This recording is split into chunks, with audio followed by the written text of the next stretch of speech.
애들아, 내가 너희한테 그렇게 해준 건 단지 잘 지내보려고 했던 거야.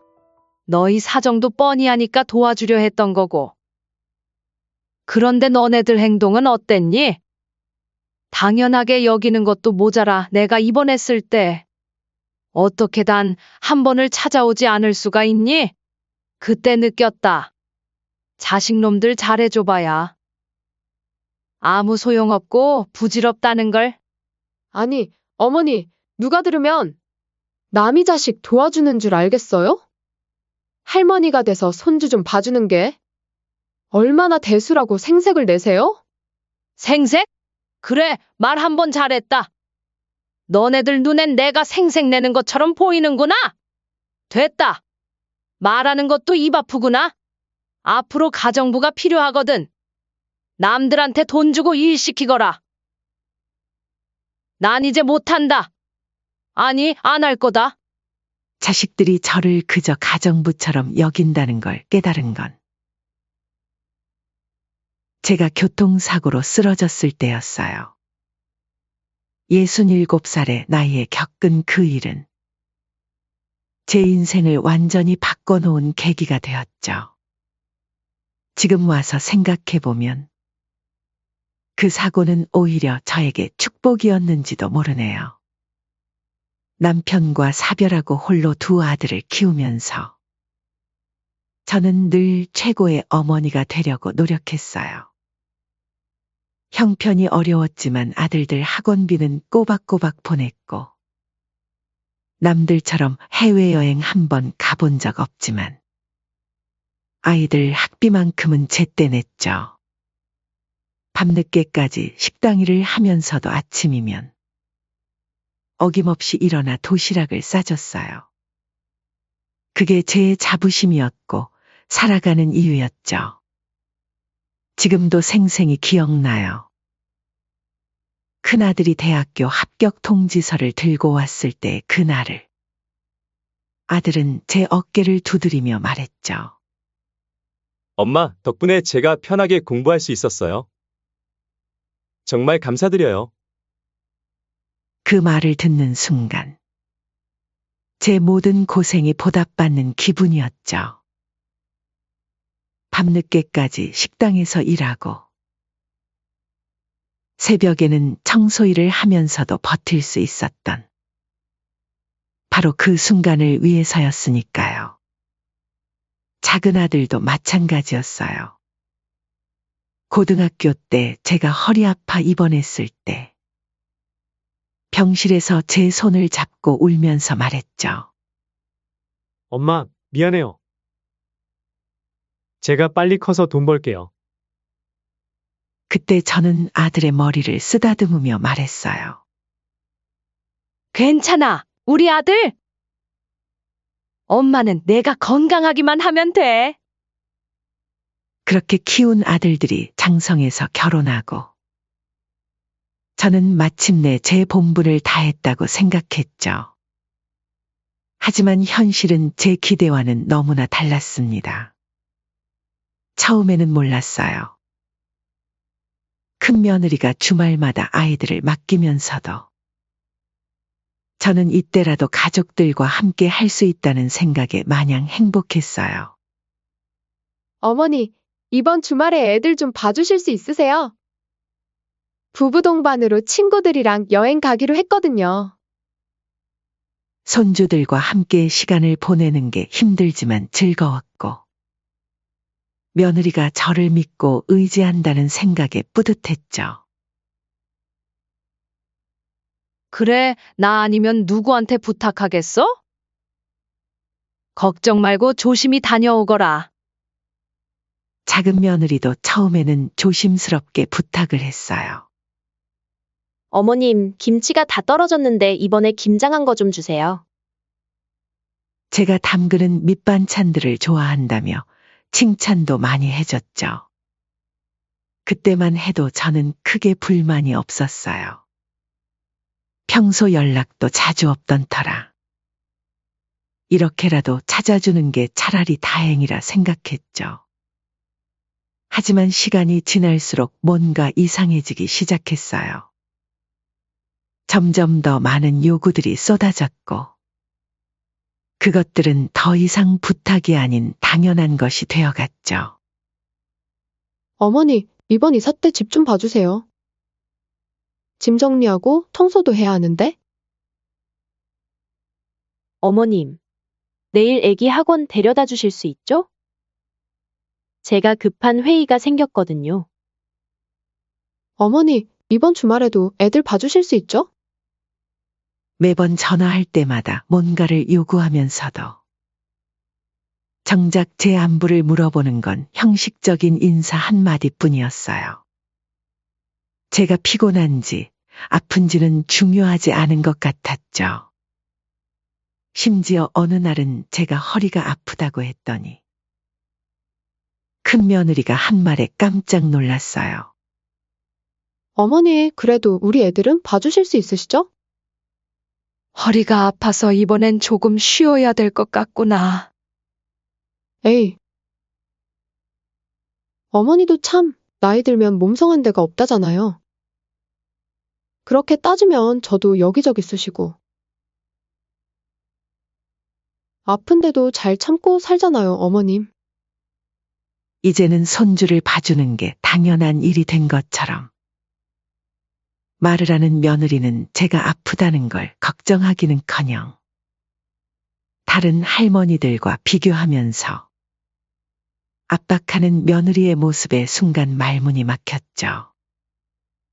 하지만 그때도 저는 그래, 알았어 라고 대답했어요. 손주들에게 미안할 것 같아서였죠. 그때는 제가 봐도 제 모습이 참 어리석었던 것 같아요. 뭔가에 홀린 듯이 자식들 부탁을 다 들어준 것 같아요. 작은 아들 부부는 또 다른 방식으로 저를 괴롭혔어요. 엄마, 형네는 도와주시면서 왜 저희한텐 인색하세요? 차별하시는 거 아니죠? 그럴 리가. 근데 엄마도 좀 쉬어야 되지 않겠니? 그니까 엄마는 예전부터 형만 도와주셨어요. 제 부탁은 거절하시고 이런 식으로 큰아들네와 비교하면서 서로 경쟁하듯 저에게 더 많은 것을 요구했죠. 마치 제가 두 집 사이에서 공평하게 나눠줘야 할 무언가처럼요. 그러다 어느 날 횡단보도를 건너다 교통사고를 당했어요. 크게 다치지는 않았지만 나이가 있어 경과를 지켜봐야 한다는 의사 말에 저는 2주간 입원해야 했죠. 병원 침대에 누워서 두 아들에게 연락했을 때 저는 그들이 적어도 걱정이라도 해주길 바랐어요. 하지만 돌아온 건 차가운 반응뿐이었죠. 그래요, 알았어요. 나중에 시간 되면 갈게요. 첫째는 바쁘다며 전화를 끊었어요.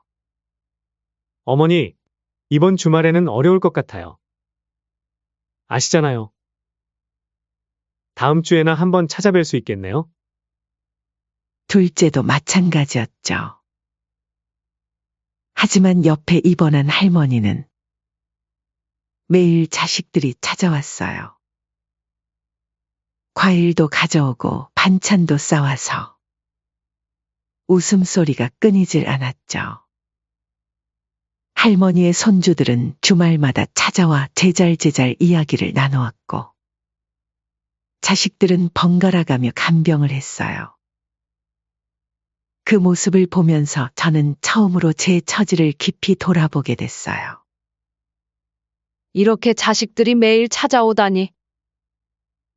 복 받으셨네요, 할머니. 부럽습니다. 할머니, 자식분들은 안 오시나요? 옆병실 할머니가 물어보셨어요. 그 말에 갑자기 눈물이 났죠. 바빠서요. 다들 바쁘다고 하네요. 그렇게 대답하면서 제 목소리가 떨리는 걸 느꼈어요. 그래요. 근데 혹시 자식들이 뭔가 필요할 때만 연락하진 않나요? 그 말은 마치 제 가슴을 정확히 찌르는 것 같았어요. 맞았거든요. 제가 그동안 자식들에게 그저 필요할 때만 찾는 존재였다는 걸 그제서야 깨달았죠. 많이 서운하시죠?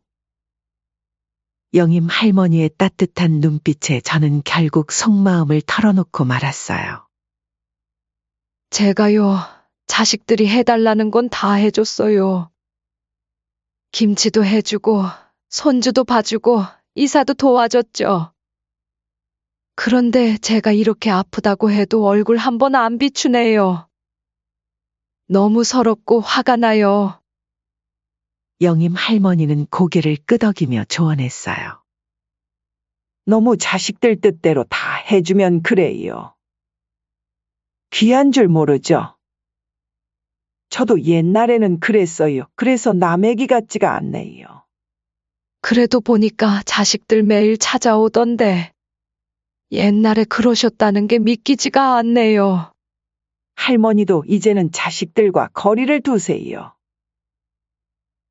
그래야 어머니의 빈자리를 느끼고 달라질 겁니다. 사람이란 게 없으면 비로소 소중함을 알게 되는 법이거든요. 입원실에서 저는 밤새 생각했어요. 저는 영임 할머니의 말씀을 곱씹어 보았어요. 평생 자식들을 위해 살아온 제 모습이 주마등처럼 스쳐 지나갔죠. 큰아들 결혼식 때 신혼집 구해줬던 일. 작은아들 대학 등록금을 마련하려고. 새벽부터 밤늦게까지 식당 일을 했던 날들.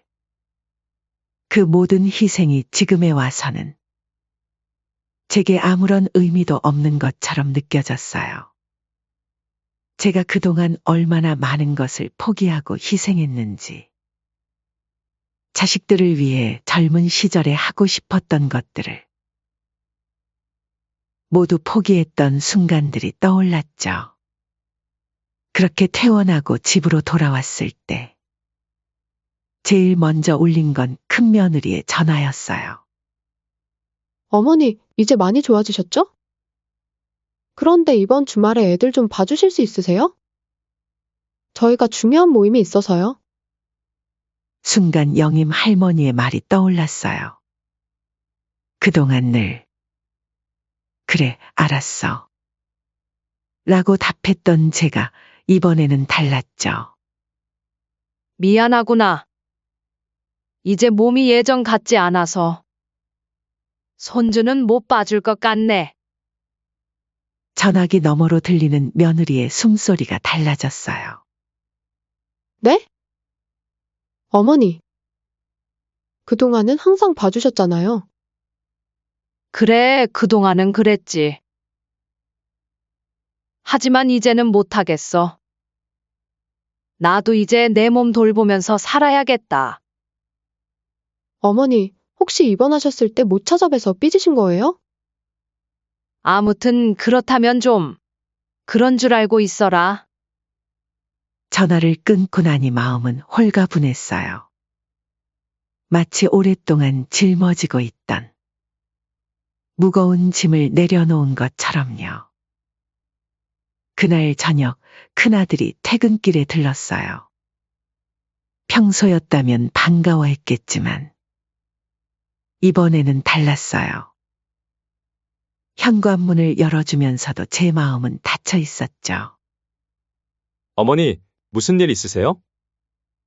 이번에 손주 못 봐주신다면서요? 와이프한테 얘기 들었는데. 왜 내가 손주 못 본다고 하니까 서운하던.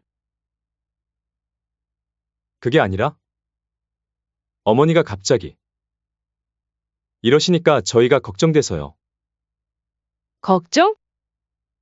내가 입원해 있을 때는 병문안 한 번 안 오더니 언제부터 지 엄마 걱정했다고 그러니? 아들의 얼굴이 굳어졌어요. 눈을 피하는 모습이 마치 어릴 적 잘못을 하고 들킨 것처럼 보였죠. 엄마, 너무 담아두지 마세요. 그때는 정말 바빠서. 그래, 늘 바쁘지. 너희 편할 때만 찾는 게 엄마지. 근데 이제는 나도 바빠. 내 인생 살아야 하니까. 며칠 뒤에는 작은 아들 내외가 찾아왔어요. 손에는 제가 좋아하는 홍삼이 들려 있었죠. 어머니, 몸보신하시라고 가져왔어요. 고맙다만 이런 걸 사올 돈이 있으면 그동안 입원했을 때 한 번이라도 찾아오지 그랬니? 작은 며느리가 민망한 듯 얼굴을 붉혔어요. 죄송해요, 어머니. 저희가 너무 바빠서. 아참, 어머니 다름이 아니고. 이번에 반찬 좀 가져가도 되죠? 어머니가 입원해 계시는 동안. 반찬이 다 떨어져서 배달로 먹고 있지 뭐예요, 호호. 며느라, 이제부터 반찬 같은 건 직접 해 먹거나 시장에서 사 먹도록 하거라. 내가 너희 집안일 해주고 반찬 주는 식모는 아니잖니? 아니, 어머니 무슨 말씀을 그렇게 하세요?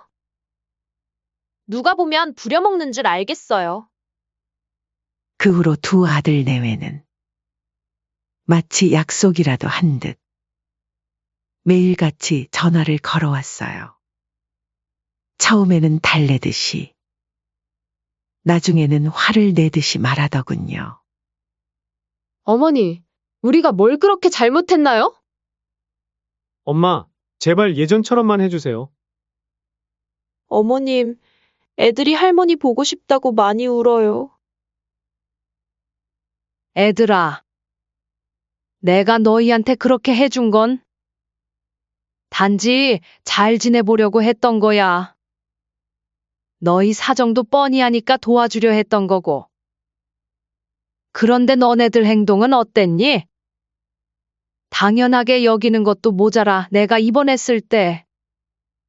어떻게 단 한 번을 찾아오지 않을 수가 있니? 그때 느꼈다.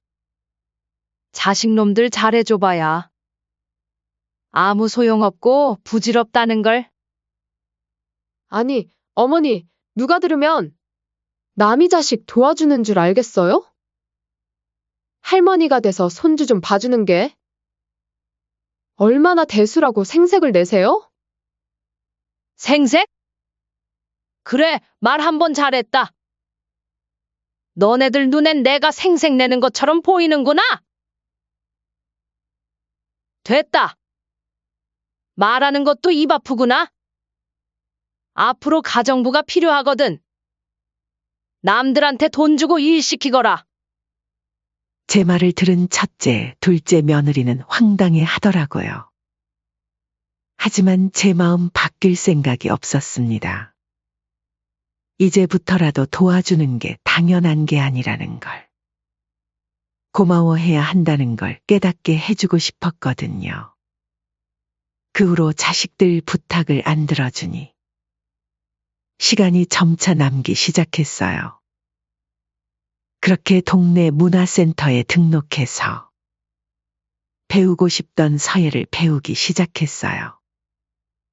첫 수업날 떨리는 마음으로 붓을 잡았죠. 처음에는 손도 떨리고 글씨도 삐뚤빼뚤했지만 하루하루 연습하다 보니 차츰 나아져갔어요. 어머니, 감각이 있으시네요.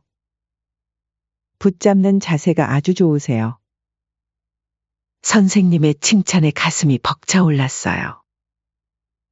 누군가가 저를 어머니나 할머니가 아닌 한 사람의 학생으로 봐주는 것만으로도 행복했죠. 요가 수업도 등록했어요. 처음에는 몸이 굳어서 자세 하나 제대로 못했지만 꾸준히 하다 보니 이제는 조금씩 유연해지고 있어요. 수업이 끝나고 나면 온몸이 개운해져서 발걸음도 가벼워져요. 더욱더 건강해지는 것 같았죠. 문화센터에서 만난 친구들과는 수업 후에 커피를 마시며 이야기를 나누곤 해요. 다들 저처럼 이제야 자신의 인생을 찾아가는 분들이에요. 저는 평생 남편이랑 자식들 뒷바라지 하느라 제 꿈은 꿈도 못 꿨어요. 맞아요. 할머니들 이제는 각성해야 돼요. 우리가 평생 남을 위해서만 살았지. 우리를 위해 산 적은 없잖아요. 이런 이야기를 나누다 보면 제가 혼자가 아니라는 걸 느끼게 돼요. 우리 모두 비슷한 아픔을 겪었고 이제야 새로운 삶을 시작하는 거죠. 그러던 어느 날 큰 며느리가 또다시 찾아왔어요. 이번에는 표정이 달랐죠. 어머니, 왜 이렇게 연락을 안 받으세요? 어머니가 안 도와주시니 반찬도 없어서 밥도 제대로 못 해먹고 애들 때문에 모임도 한 번 못 나가요. 제가 너무 당연하게 생각했나 봐요. 이제야 깨달았어요. 어머니도 한 사람이시라는 걸. 처음으로 진심이 담긴 사과를 들었어요. 하지만 저는 쉽게 마음을 열지 않았죠. 고맙다. 하지만 난 이제 예전으로 돌아갈 생각이 없어. 이제야 내 인생을 찾았거든. 며느리의 눈에 눈물이 고였어요. 그래도 가끔은 저희 집에 오실 수 있으시죠? 그건 천천히 생각해보자. 지금은 내가 하고 싶은 게 너무 많아. 자식들은 아직도 가끔 전화를 걸어와 저를 설득하려 해요. 하지만 이제는 달라요. 더 이상 마음이 흔들리지도 않아요. 오히려 이제는 제가 조건을 내걸어요. 너희가 정말 변했다면 앞으로는 내가 아플 때 찾아와 주고 내 생일에 축하해주고 명절에 진심으로 안부를 물어봐라. 그때 가서 다시 이야기하자. 자식들의 태도가 조금씩 변하고 있어요. 하지만 저는 급하게 마음을 열지 않아요. 이제야 찾은 제 인생이니까요. 더 이상 누구의 엄마나 할머니가 아닌 그저 저로 살아가는 이 시간이 너무나 소중하답니다. 문화센터 생활이 어느덧 일상이 되어가던 어느 날이었어요. 첫째 며느리가 전화를 했어요. 어머니, 시간 좀 내주실 수 있으세요? 그래, 근데 난 지금 밖에 있으니까 카페에서 보자. 그렇게 찾아간 한 카페, 며느리는 어색한 표정으로 커피를 마시며 말을 꺼냈어요. 어머니, 제가 이번에 승진을 하게 됐어요. 그래서 출장도 잦아지고. 이미 눈치챘죠. 또다시 손주를 봐달라는 부탁일 거라고. 애들 돌봐달란 얘기구나. 네. 혹시 가능하시면? 시간당 15,000원이야. 네? 그게 무슨 말씀이신지? 며느리가 놀란 표정으로 저를 쳐다봤어요. 가사도우미 시급이 그 정도던데. 내가 공짜로 봐줄 때는 지났어. 이제 제대로 하자고. 계약서도 쓰고. 어머니,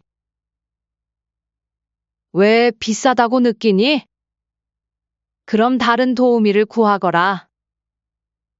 며느리는 잠시 망설이더니 고개를 끄덕였어요. 알겠어요. 그 정도면 오히려 감사해요. 그래도 할머니가 봐주시는 게 애들한테도 좋죠. 그렇게 시작된 손주 돌보미 일은 제법 괜찮았어요. 정해진 시간에 가서 정해진 일을 하고 정당한 대가를 받았죠. 더 이상 눈치 볼 필요도 없었고 부당한 요구도 없었어요. 작은 아들도 얼마 지나지 않아 찾아왔어요. 엄마, 형네만 도와주시고. 저희는 안 도와주시는 거예요? 너희도 조건은 똑같아. 시간 딱 15,000원 계약서 작성.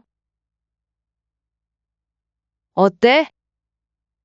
처음에는 황당해하던 자식들도 점차 이해하기 시작했어요. 오히려 관계가 더 편해졌죠. 돈을 지불하니 함부로 대하지도 않고 제 시간을 존중해 주더라고요. 어머니, 내일 3시부터 6시까지 부탁드려요. 알겠어. 그전엔 내가 수업이 있으니까. 늦지 않게 와서 데려가고. 이제는 제 삶이 우선이에요. 미리 예약해서 일정을 잡지 않으면 절대 손주를 봐주지 않았죠. 자식들도 그걸 알고 미리미리 스케줄을 조율하더라고요. 특히 좋았던 건 더 이상 눈치 보며 살지 않아도 된다는 거였어요. 명절에도 더 이상 자식들을 집에 부르지도 않아요. 이제는 지쳤거든요. 매번 자식들이 오면 음식도 해야 되고 가고 나면 어질러진 집도 치워야 하고. 올해 명절에는 제주도 가기로 했다. 친구들이랑. 엄마, 그래도 명절인데. 왜? 명절에 너희도 여행 많이 가잖아. 나도 이제 내 명절은 내 마음대로 보내고 싶어. 자식들은 처음엔 불평했지만 곧 적응하더라고요. 제가 완전히 달라졌다는 걸 깨달은 걸까요? 얼마 전에는 재미있는 일이 있었어요. 큰 며느리가 밥을 사겠다고 해서 만났는데 처음으로 제 이야기를 궁금해 하더라고요. 어머니, 요새 서예 배우신다고 하셨죠? 어떠세요? 좋아. 이번에 전시회도 준비하고 있어. 정말요? 저도 가보고 싶어요. 며느리의 눈빛이 달라진 걸 느꼈어요. 작은 아들도 변하고 있어요. 얼마 전에는 제가 찍은 사진을 보더니 놀라더라고요. 엄마, 사진 실력이 많이 늘으셨네요. 이거 구두 정말 예뻐요.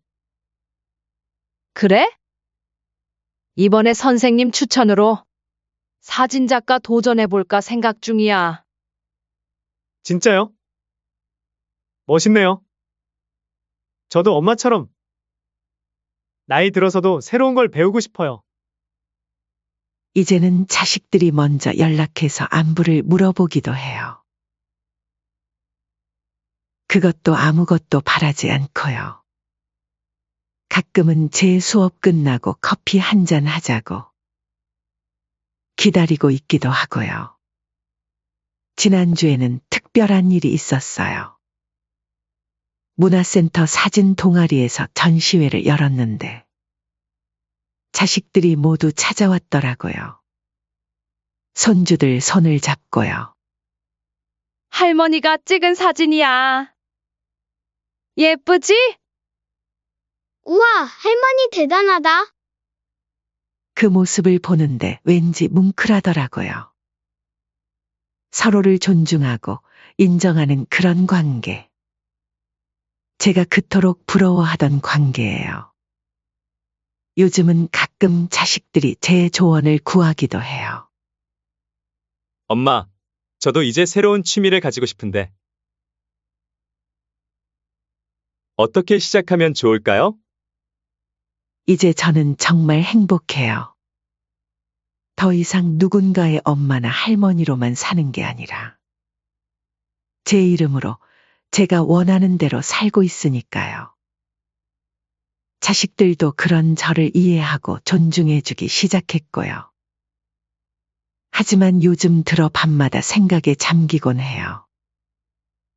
지난 날들 제가 너무 매정했던 건 아닐까 하는 생각이 자꾸 들더라고요.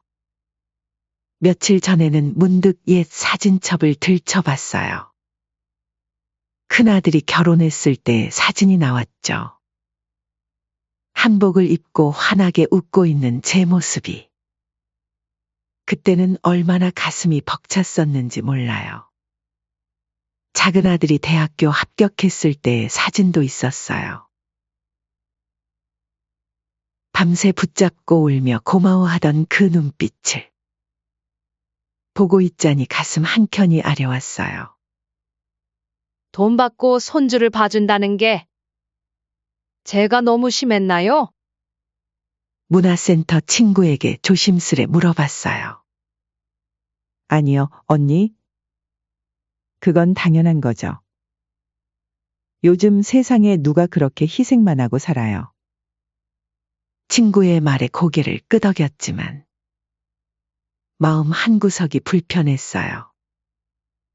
정말 그게 최선이었을까? 다른 방법은 없었을까? 하는 생각이 자꾸 들더라고요. 특히 처음에 자식들이 엄마는 이제 우리가 필요 없나 봐요. 라고 했을 때 그 말이 아직도 귓가에 맴돌아요. 그때는 제 삶을 위해 단호해야만 했지만 혹시 그 과정에서 자식들의 마음에 너무 큰 상처를 준 건 아닐까요? 손주들에게도 차가운 할머니가 되어버린 건 아닐까 하는 생각이 들었거든요. 장보기를 하다가 우연히 손주가 좋아하는 과자를 보면 그냥 지나치지 못하고 사게 돼요. 하지만 전화를 걸어 과자 사왔으니 놀러 오렴. 이런 말도 쉽게 하지 못하겠더라고요. 제가 그어놓은 선이 어느새 제 마음까지 가두어 버린 건 아닐까요? 물론 지금의 관계가 나쁘진 않아요. 오히려 자식들이 저를 한 인격체로 존중해주고 제 시간과 삶을 인정해주니까 감사하죠. 하지만 가끔 이 거리감이 너무 크지는 않나 싶어요. 할머니, 이제 우리 집에 자주 왜 안 오세요? 저희가 싫어진 거 아니죠? 손주들이 그렇게 말할 때면 어떻게 대답해야 할지 망설여져요. 그래, 갈게 하고 쉽게 말하고 싶지만 한번 정한 규칙을 어기면 다시 예전으로 돌아갈까 두려운 마음도 들고 이런 생각도 들어요. 차라리 조금 더 부드럽게 조금 더 천천히 변화를 만들어갈 수는 없었을까? 물론 후회하진 않아요. 그때 그 선택이 없었다면 지금의 이 평화로운 일상도 없었을 테니까요. 여러분은 어떻게 생각하시나요? 제가 했던 행동들이 너무했던 처사였을까요? 여러분은 자식들과 어떻게 지내시나요? 제 사연은 여기까지입니다. 여러분은 자식과 어떻게 지내시는지 댓글로 남겨주시면 하나하나 다 읽어보겠습니다. 생각이 많아지는 밤이네요. 그럼 평안한 밤 되세요. 감사합니다.